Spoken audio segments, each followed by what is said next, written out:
रोम छिद्र का कार्य है भगवान की भक्ति में रमना।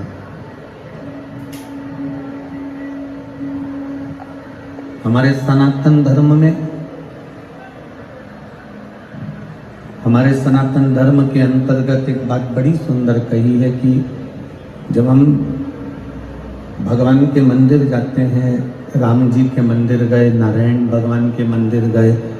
कृष्ण भगवान के मंदिर गए, लक्ष्मी नारायण के मंदिर गए, देवी देवता के मंदिर में जब हम प्रवेश करें, तब वहाँ बैठे हुए पंडित जी, वहाँ बैठे हुए पुजारी जी, पूजन करने वाले आचार्य, ब्राह्मण देव, भूदेव अपने हाथ में चरणों तक दे देते हैं। जिस जल के अंदर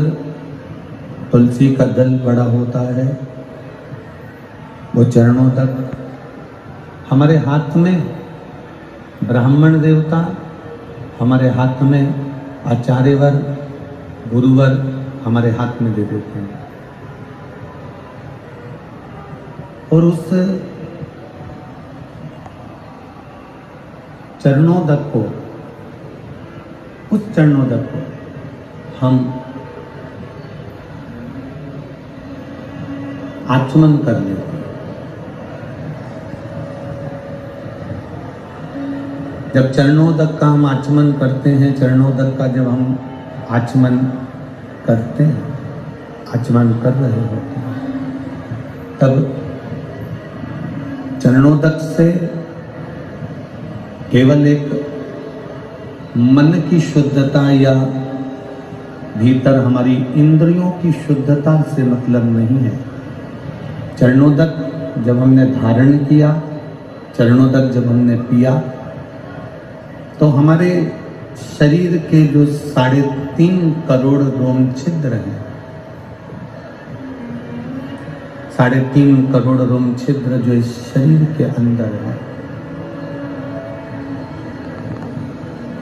वो 3.5 करोड़ रोम छिद्र केवल एक चरणोदक को आचमन कर लेने पर, पी लेने पर, वो 3.5 करोड़ रोम छिद्र हमारे शुद्ध होकर परमात्मा की शरणागति को ग्रहण कर लेते हैं, परमात्मा की शरणागति को प्राप्त कर लेते हैं।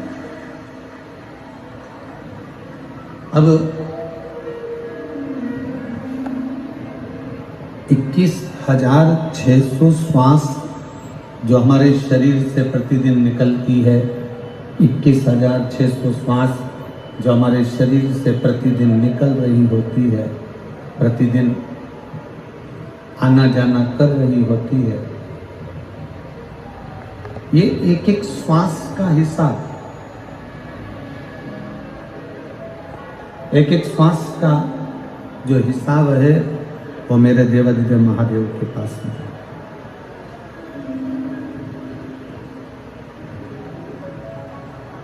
हमने कितनी श्वास बचपन में कैसे गवा दी, हमने कितनी श्वास जवानी में कैसे गवा दी, हमने कितनी श्वास अधेड़ी में कैसे गवा दी, हमने कितनी श्वास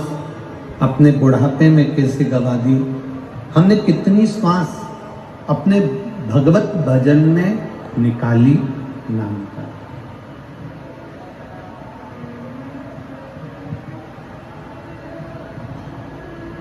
एक तो शरीर बड़ी मुश्किल से मिला मनुष्य का, ना जाने कितनी विनती करी होगी, कितना निवेदन करा होगा, कितना विनय करा होगा, तब जाकर तो ये मानव का शरीर मिला। अब ऊपर से ये मानव का शरीर मिलना, और मानव के शरीर को मिलने के बाद भी अगर हम भगवान की भक्ति से दूर हो गए तो फिर मतलब क्या?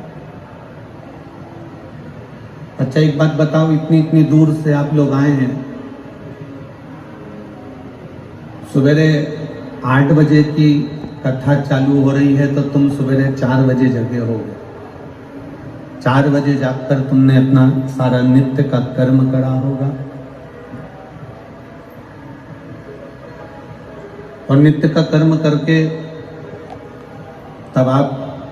जल्दी जल्दी कर कर अपने अपने गांव से, अपने अपने नगर से, अपने अपने शहर से निकलकर यहाँ पर पहुँचे हो। तब आप यहाँ पहुँचे हो। अब इतनी मेहनत कर कर यदि आप लोग यहाँ पहुँचे हो, इतनी मेहनत कर कर आप आगे पहुँच भी गए हो, इतनी मेहनत कर कर आप आगे आकर खड़े भी हो गए हो, इतनी मेहनत कर कर आप आगे आके बैठ भी गए हो, और ईमानदारी से बोलो, जिस कथा के लिए हमने मेहनत करी, जिस कथा को श्रवण करने के लिए हमने प्रयास किया, और अगर हम वही ग्रहण नहीं कर पाए तो फिर हमारा पहुंचना, हमारा जाना, हमारा आगे बैठना या हमारा आगे खड़े होना वही मायने। आप अगर इतनी मेहनत कर कर यहाँ तक पहुंचे हो तो शिव महापुराण की कथा का अंश तत्व आपके भीतर पहुंचना चाहिए। शिव की अविरल भक्ति आपके हृदय में विराजमान होना चाहिए। और जब भगवान शिव की अविरल भक्ति हमारे भीतर विराजित हो तो समझो कि हमने शिव तत्व को प्राप्त किया। एक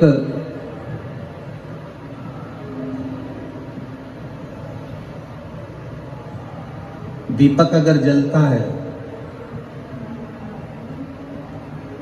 उसमें बाहर की अगर हवा लगेगी ना तो वो दीपक को बुझा दे। जलते हुए दीपक को एक कांच की हंडी के अंदर रखा जाता है।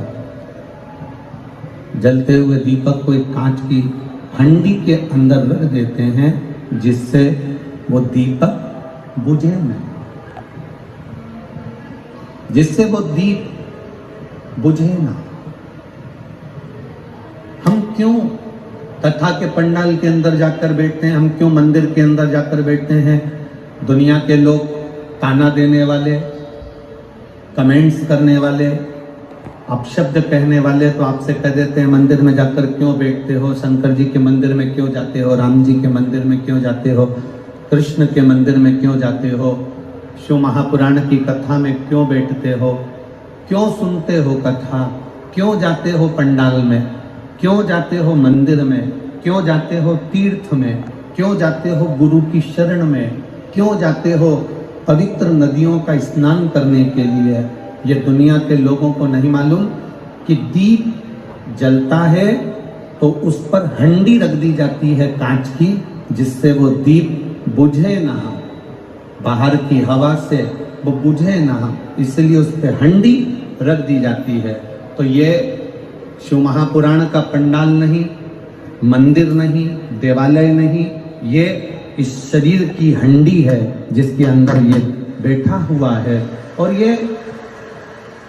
शिव पुराण रूपी हंडी के अंदर जो जाकर बैठ गया, एक बार उसके अंदर अगर दीप प्रकट हो गया, मंदिर में जाकर, शिवालय में जाकर, देवालय में जाकर, भगवान की भक्ति में जाकर, तीर्थ में जाकर, पवित्र नदियों के स्नान में जाकर जो बैठा है, वो अपने आप को ये समझे कि मैं जलता हुआ दीप, दुनिया को प्रकाशित करने वाला मैं पुंज, मैं दीप हूं, और मेरे जलने से, मेरे प्रकट होने से, मेरे प्रज्वलित होने से दुनिया को प्रकाश मिल रहा है। काम, लोभ, आसक्ति, वासना, तृष्णा, मोह, प्रपंच, ये बाहर की हवाएं हमको आकर बुझाने का प्रयास करेंगी। कोई कोई मित्र ऐसा मिल जाएगा